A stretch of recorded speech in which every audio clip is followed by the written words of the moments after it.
What's going on, guys? Welcome back to the channel. In my last video, I did a 1-year review of my 2022 Chevy Bolt EUV, and I challenged you guys to leave questions down in the comments if you had them, and boy, did you all deliver. I got a ton of great questions about the purchase process, the Level 2 charger install process, the daily driving experience, the pricing structure, all kinds of good stuff, and we're gonna cover all of that in this video. So buckle up and let's get into it. It's only ever windy and bad weather when you have to film a video.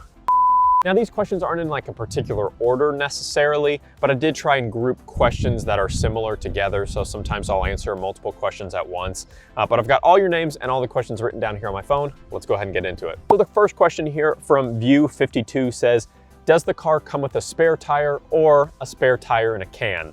Now, I didn't know what a spare tire in a can was. I had to look it up, but this is what a spare tire in a can is. But unfortunately, it comes with neither of those. You do not get a spare tire on the Bolt EV or EUV. You don't even get a donut, a little tiny shrimpy thing. You get nothing. You do have kind of the area where you would think it would go, but it just doesn't come with one, and you really probably can't even fit one unless it's pretty small. Now, I talked a little bit in my last video about cooler climates and how the Bolt will kind of react, or the range will react to those cooler climates. And I got a lot of questions about the inverse, the much hotter climates. Now, obviously, I'm in Louisville, Kentucky, so we're kind of the mid where we get, you know, we're mid. We're mid. I don't have a lot of the extremes. So we don't have extreme cold all the time or extreme hot all the time. So in a place like Phoenix, Arizona, like this one comment from the JMac24 or Roger L, who also is in a desert climate, they want to know kind of how it's going to perform in those super hot, super dry climates. And I'm going to be completely honest with you guys, I have no idea. But I assume that in those super hot climates, you're going to be wanting to use air conditioning a lot more, which is going to impact your battery, which we talked about on the last video. But you're also not going to have to do the battery conditioning where it's going to have to heat up your battery.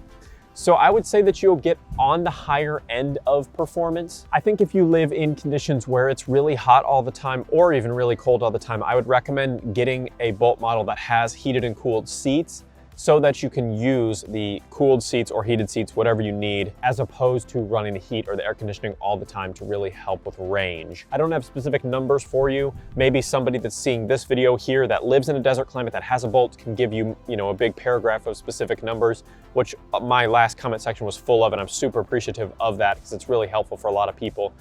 Drop that down below if you guys live in a desert climate and you have a Bolt, and help these guys out. The JMac24 also had a couple more questions. One was that he takes day trips about 120 miles one way. Would he need to charge before heading back? Most likely yes, because you're not gonna be getting, the advertised max range is like 240-ish miles, 248, I think, something along those lines. And that's at 100% if you were to charge to that. That's in perfect driving conditions. You're never gonna get that exact. That is peak performance. You're never gonna get that. So you're most likely gonna get somewhere in like the 200-ish mile range, 220-ish if you're really conservative. Realistically, yes, to make it there and back, you're gonna need to charge while you're there. But part two is that he lives in a condo and he's seen other residents run a long extension cord from their house to the car and plug in there. What are my thoughts on that? I only did this one time, and it's when I first got my Bolt because I hadn't gotten my Level 2 charger put in yet, and I ran an extension cord out of my garage, used the standard 110 volt outlet, plugged it into an extension cord. It's highly, highly frowned upon, not recommended at all. That's a lot of current traveling across an extension cord. Most of them aren't made for that. You can do it, but you're gonna get very, very slow charging times. And I mean, like, you'll need like a day and a half to fully charge. It's that slow. I think I got over about an 8-hour period charging, maybe a little bit longer on the extension cord. I got like 40 miles of range added. So, and that's overnight, just letting it sit. So keep that in mind. If you're just gonna be topping this thing off every night, like if you don't have a long commute to work and back and you're just traveling 25, 30, 40 miles, you could probably get away with just using an extension cord to charge in a condo. But most likely you're gonna need to at least a couple times a week go somewhere to a DC fast charger, let it fully charge up so you've got the max range that your vehicle can get. So we have a question here from Emmanuel Macedo. Can you actually use the top rails for anything? Thanks for the video. You're welcome for the video. And yes, you can use the top rails. They are effective and efficient, but you do need to get your either accessories from Chevy to use them, or, you know, a third-party accessory. So I went on Chevy's accessory page for the Bolt EUV and just pulled prices and pictures for all of these different types of things. So, you know, first and foremost, you can just get your simple removable roof rack cross rails. They're a Thule product, and those are $719. So they are in no way, shape, or form cheap, but you can get them. And then you can attach to those cross rails all kinds of stuff, actually. You can get a snowpack ski and snowboard carrier, $330, a roof-mounted Pro Ride XT bicycle carrier, that is $230. You can get a roof-mounted kayak carrier, $270. You can get one of those Shell, cargo carrier things.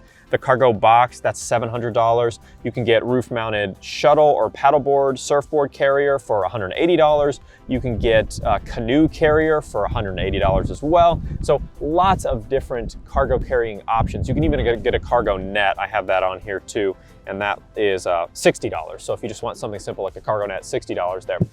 So yes, you can definitely use them for carrying all sorts of different types of stuff on top of your Bolt. I just never have, because I don't do any of those kind of outdoor sports where I need to carry stuff like that, but you definitely can. Backpacking on the question about the roof rails, EMTB Trail Rider asks, wonder if you can install a tow hitch to put a bike rack on.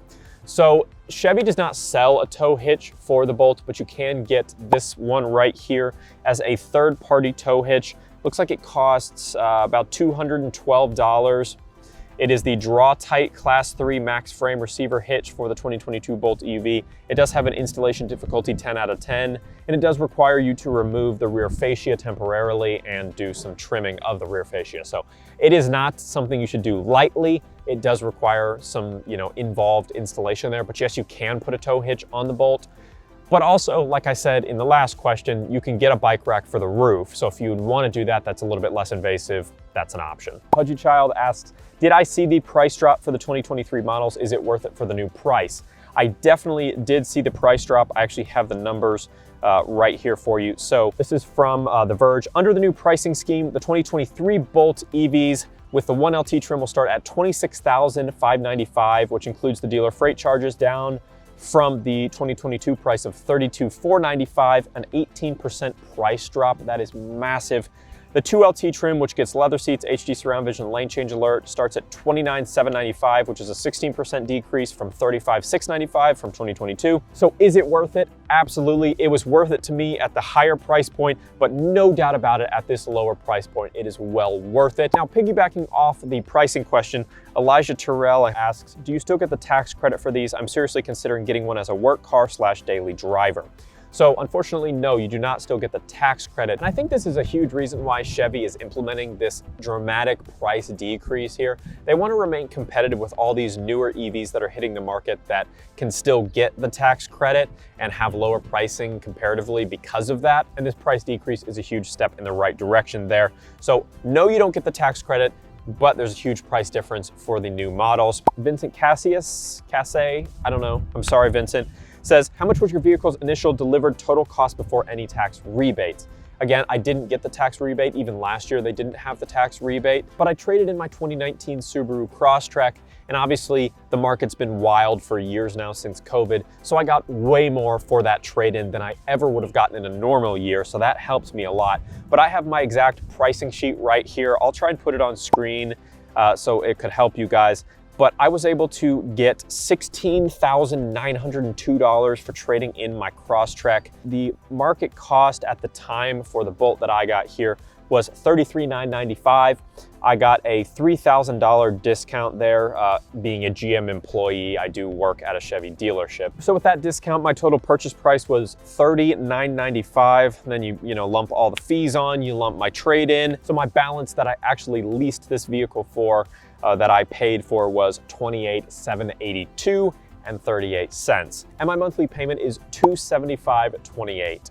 So that is what I pay every month for my Bolt. Obviously, I haven't had any maintenance costs. Obviously, I don't pay anything in gas, but I pay about $30 extra a month on my electric bill. So all in, my cost is right around $300 a month, including transportation. Obviously, if I had an ICE vehicle, I'd be paying, if I even had like a $300 payment, I'd be paying, an additional $240 additional in gas every month. So my total cost every month would be like you know, in the $550 range versus the around $300 range that it is now. So that's a win in my book. So this isn't really a question here, but 2fresh28 says, great review. I was going to go with the level 2 charger installation at home free of charge from Chevy, but instead went with the $500 EV Go credit since I can charge my vehicle for free at work and then don't find myself charging at home too often.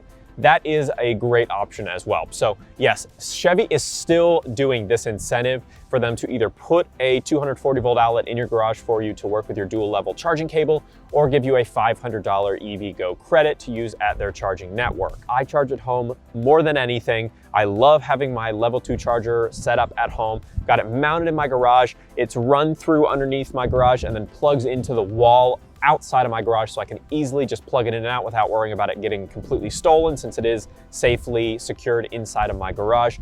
It's an awesome setup. I love it, and I'm able to keep my vehicle fully charged all the time. So if you're a person like the JMac24 earlier who lives in a condo but wants to get a Bolt and doesn't think they can have a level 2 charger set up, maybe go with the $500 EV Go credit and be able to charge when you're out and about making your trips back and forth in Arizona. That may be the better bet for you. And I did mention that I had to pay a little bit extra to have my level 2 charger installed. They give you a certain amount that they'll pay for the charger itself to be installed, and then a certain amount for a certification from an electrician. Because the complexity of my install was a little bit more intense, they had to crawl through my attic because my electrical box was in my pantry, whereas my garage is kind of on the opposite side of the house. So it was a little bit more involved. So I ended up exceeding the amount that they'll cover, so I had to pay a little bit extra. But still, that is a benefit and a win in my book because it's still cheaper than I would have had to pay to have an electrician do it, and I already had the cable because the Bolt EV comes with the level 2 charger built in, so I didn't have to buy a charger like I just did for my parents' house, which cost $700 from Juicebox. So in total, I saved a good bit of money by having Chevy do the level 2 charger install for me. And piggybacking off that, Random Man asks, how fast will they install the level 2 charger? So I made an entire video talking about this. If you want to watch that, I'll have it linked above and in the description, Random Man. But it took, I think, all in about 2 weeks, but obviously your experience may vary wildly. I don't know kind of what the process is at this point. I don't know if they're having issues with staffing like a lot of people are. And it's based on companies in your local area. So the company that came out and did mine was local to Louisville, Kentucky. Briefly, how it works, your dealership has to submit a form to Chevy. Chevy then contacts a company called Qmerit.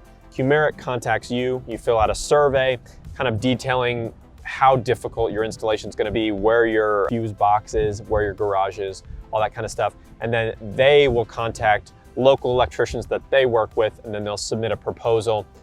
I have to accept it, or you have to accept the proposal. Qmerit has to accept the proposal, and then it kind of moves forward from there. So it's a little bit of a back and forth situation. Again, like I said, it took about 2-ish weeks, maybe 3, to get it fully completed. Again, I have a full video detailing that process. If you want to watch that, I'll have it linked above.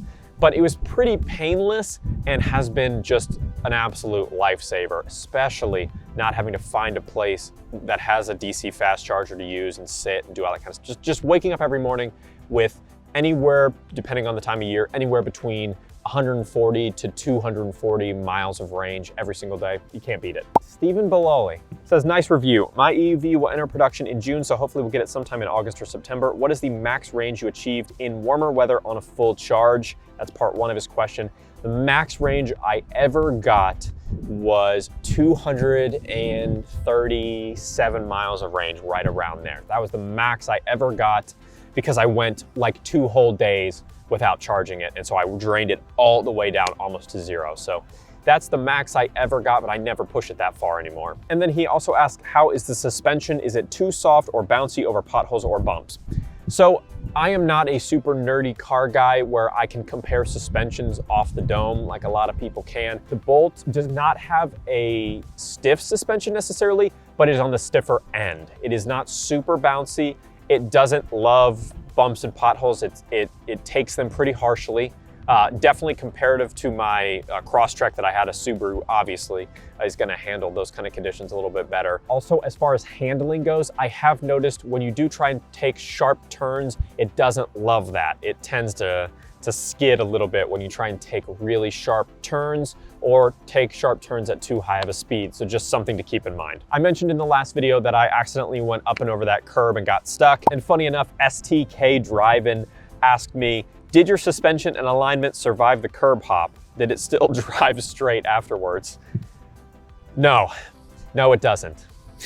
I don't know if it's a suspension issue or a tire alignment issue or what the problem is. It's got a slight left lean to it. Some of you guys know what I'm talking about. But yes, that's definitely something that I'm going to get looked at. And a lot of people left comments saying, you need to get your little issues fixed from Chevy, you should be under warranty, all that kind of stuff. So I am under warranty, and I do have an appointment scheduled for next week to get all my little nitpicks fixed. Randy Schiffer asks, what is it like to insure one of these? So obviously, this is one of those things where it's gonna differ like crazy across the country.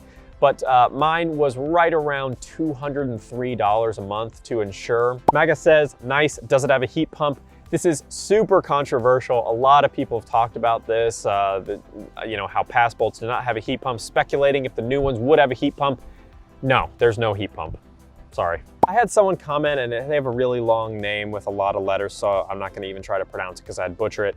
Said, so you added some stick-on crap and called that modification, ? Young people confuse me. There's nothing on this vehicle that's stick-on. Even the badging up here, that's the original badging. I mean, yeah, technically it does stick on, but it sticks on from the manufacturer. So I wouldn't call that a stick-on modification. It's not like I slapped a fake badge on there. That's the real badge. We just took it off, painted it, and put it back on. So I don't know what you're referring to exactly. And everything else, I mean, my wheels were professionally powder coated. It cost me a lot of money to have those professionally powder coated. Windows were professionally tinted, so I don't know what you're referring to, but you're wrong.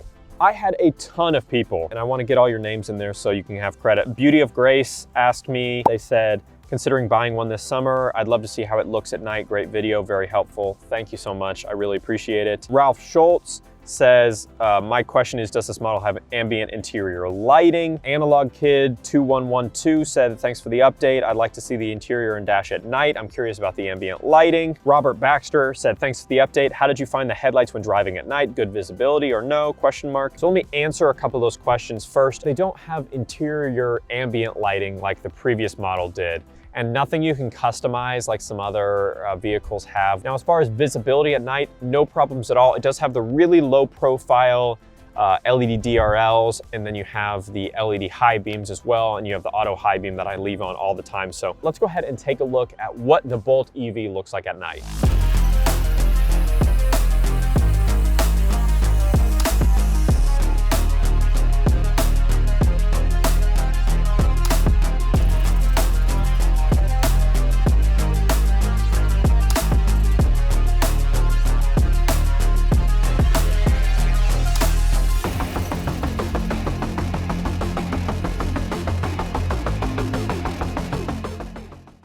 Daryl Anderson asks, great video, how is the front and rear legroom?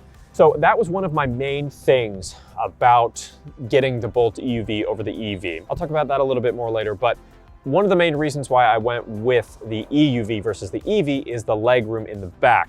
You have a much more comfortable rear passenger experience on the EUV. I'll have all the numbers on screen for you here. I can't remember them off the top of my head, but the rear legroom's fine. I had another person say, how does it fit for people, let's say 6'3". So I'm 6'1", so 2 inches taller than me. I've had plenty of people. My dad is over 6'3", my dad's about 6'4". He's driven in it, no problem. It's still a pretty compact cabin. I'm not gonna oversell it. It's a small cabin, but coming off of a Crosstrek, it wasn't that much of an adjustment for me. A little bit smaller front cabin, rear leg space is fine. I've had 2 adults back there, no problem at all. I think it's a very spacious back seat. I think you're gonna be really happy with it, especially given the ability to lay the seats down, get extra cargo capacity. It's well worth it, in my opinion. I had a question from Anthony, and Anthony says, is there a way to change what icons are on the dock on the home screen? There's 4 icons at the bottom left of the touchscreen next to the home button. I'd like to change these. What I'm talking about is visible at 11:37 of my previous video. Does anybody know if that's possible? So Anthony, I don't think it is possible. I tried, I messed around with it like crazy. I tried, you can press and hold like you would on any smartphone to change the kind of how the icons are aligned on the home screen itself, the app icons. but I couldn't. I tried dragging over, dropping them into the little, I'm gonna call it like the hot bar. Tried dragging over to the hot bar, nothing. I tried going in settings to change favorites. I tried pressing and holding on the hot bar and dragging them out. Couldn't figure it out in any way, shape, or form. I tried everything. I'm pretty tech savvy, as the name may imply, but I'm not ruling it out completely. I'm gonna say, based on my experience and what I tried, I could not get it to work, but there's a lot of smart people that watch these videos and there's a lot of smart people that leave comments. So if you guys know, straight from the manufacturer's mouth, if it's possible or not, drop a comment down below. I'll pin your comment so that Anthony can see and others that may have this question can see as well. And to put a nice little bow on this Q&A video, I got several questions from people like Nick L. Zinga, Joe Cowie, kind of along the lines of why did you choose the EUV over the EV? And then from Nick saying, are you now hooked on EVs for good, or do you ever see yourself going back to a car with an internal combustion engine? So I'm just gonna kind of talk through that real quick. So first and foremost, why did I choose the EUV over the EV? Kind of touched on it with the rear legroom. That was one reason. I like bigger vehicles in general. Just having a vehicle that's just larger overall just feels better to me. Even though the cargo capacity isn't significantly different between the Bolt EV and the EUV, I still felt like I wanted to maximize the amount of space I had in case I needed to transport things. I'm a videographer, I've said that many times. I need every ounce of space, every inch of space that I can get. So that was a big reason why. I like the look of the front end of the EUV versus the EV. I don't like the fully connected headlight design on the EVs. I like the split headlight design, more like the Blazer, like on the EUV here. So lots of reasons like that. There's also benefits like getting the dual level charging cable standard on the EUV versus the EV. That was a big reason. So, and then that last question there, asking, could I ever go back? And I had a couple questions like this. Could you ever go back to a non-EV, or are you completely sold on EVs? I am completely sold on EVs. I have loved EVs for as long as I've known about them, and I wanted one so desperately. And when the Bolt EUV came out and my Crosstrek lease was gonna be up, I had to jump on the opportunity immediately. I couldn't pass it up, and I am so glad that I did. I know for a fact I could never go back to driving a normal internal combustion engine vehicle. I just couldn't. I don't know what electric vehicle I'm gonna go to next. I love Chevys. I wouldn't be opposed to going to a Blazer EV or an Equinox EV. I'll have to check them out once we get some on my dealer's lot. I'd like to get my hands on a Tesla. That'd be my ultimate thing. If I could afford a Tesla, I'd do it. And maybe if my YouTube journey continues and we get far enough down the line, maybe I'll be able to afford a Tesla on YouTube. Who knows? I know a lot of other YouTubers have them. I'd love to have one too. Maybe someday. But I am perfectly content with having a Chevy. I don't think GMs are junk. I don't think GMs are crap. I think Chevy makes great vehicles, and the Bolt EUV is one of them, and that's why I chose it. And real quick, I just wanted to say thank you to all of you, not only who have watched this video here, but also have watched my 1 year in review video. The support on it has been overwhelming, to say the least. It means the world to me. So thanks so much for watching, guys. Drop a like on the video if you loved it. Feel free to leave more questions down in the comments or in my Google Forms link in the description. If I get enough follow-up questions, I may make a part 2, or I might just answer you in the comments section like I always do. And don't forget to hit that subscribe button to be among the first to see every single new video the second I hit publish. We'll see you in the next one.